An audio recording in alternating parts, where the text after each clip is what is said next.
राजस्थान की मिट्टी में जितना गौरव और इतिहास दबा है, उससे कहीं गहरे दबे हैं यहाँ के रहस्य। ये कहानी है जैसलमेर के पास बसे एक ऐसे ही गांव की, जहाँ सूरज ढलते ही हवाओं का रुख बदल जाता है और सन्नाटा खुद अपनी एक दास्तान सुनाने लगता है। करीब 200 साल पहले की बात है। इस क्षेत्र के राजा की एक बहुत ही सुंदर बेटी थी, जिसका नाम था मैना।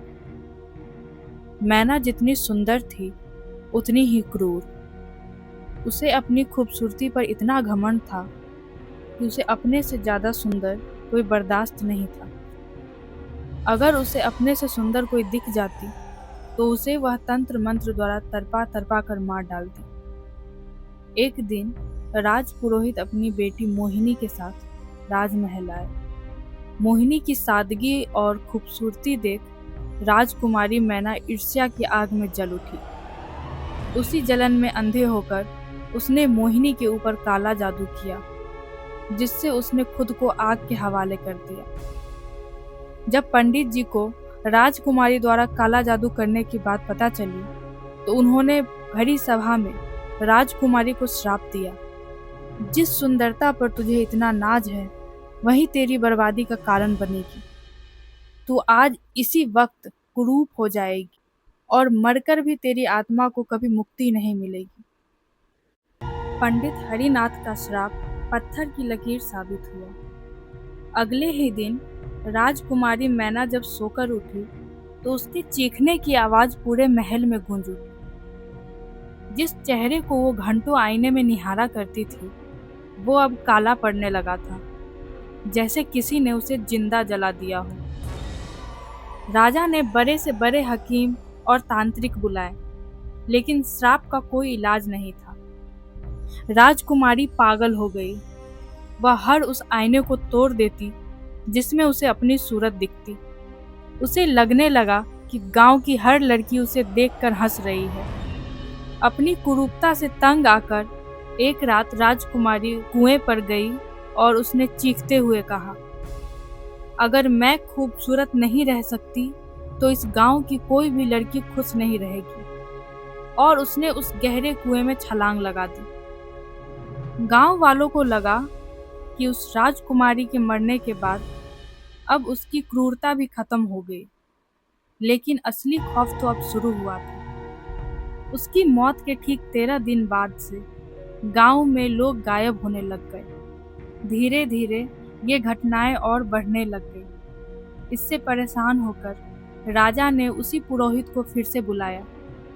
पुरोहित ने पूजा हवन करके उस आत्मा को बांध तो दिया, पर पूरे गांव वालों को चेतावनी दी। ये पूजा पाठ सिर्फ दिन भर तक ही काम करेगी, इसलिए सूरज ढलने के बाद कोई अपने घरों के बाहर न निकले, नहीं तो अंजाम अच्छा नहीं होगा। और तब से लेकर आज तक इस गांव में सूरज ढलने के बाद कोई बाहर नहीं निकलता। अगर कोई हिम्मत भी करता है, तो मैना बाईसा की आत्मा उसे नहीं छोड़ती। पर इस वक्त गांव में खुशी का माहौल था। गांव के सरपंच मोहनदास की बेटी गहना की शादी होने वाली थी।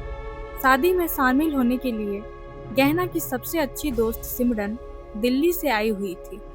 सिमरन मॉडर्न ख्यालों वाली लड़की थी। वो न गांव के रिवाज मानती, न ही उसे भूत प्रेत में विश्वास था।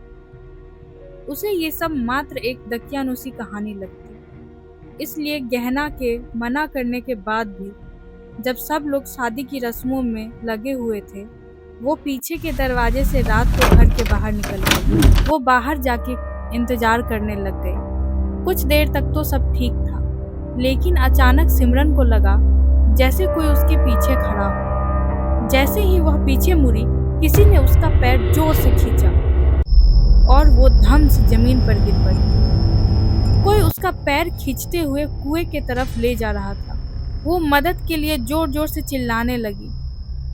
तभी किसी अदृश्य शक्ति ने उसे कुएं में धक्का दे दिया, लेकिन सिमरन का पैर एक रस्सी में अटक गया, जिससे वो गिरने से बच गई।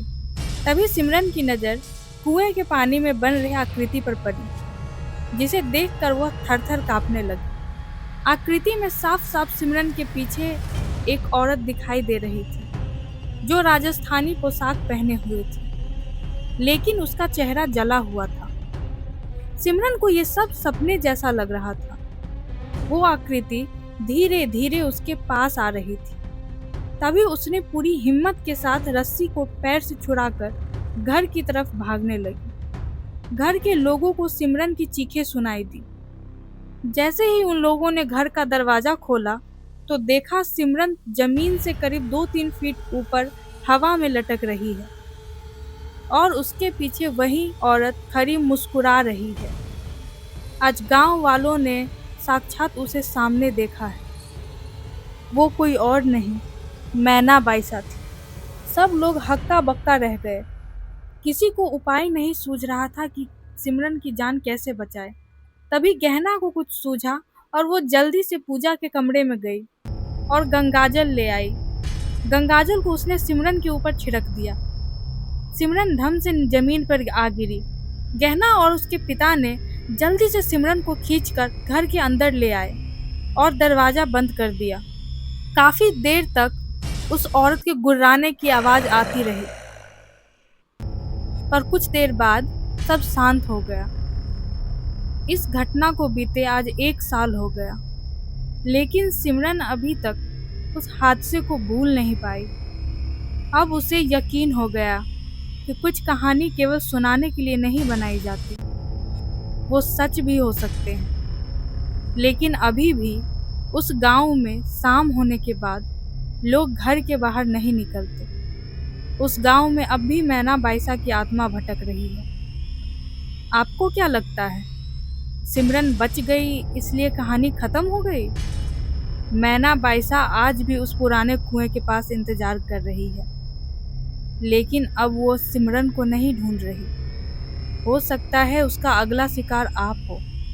कहीं उसका अगला शिकार आप या आपका दोस्त ना हो, इसलिए इस कहानी को ज़्यादा से ज़्यादा शेयर करें। धन्यवाद।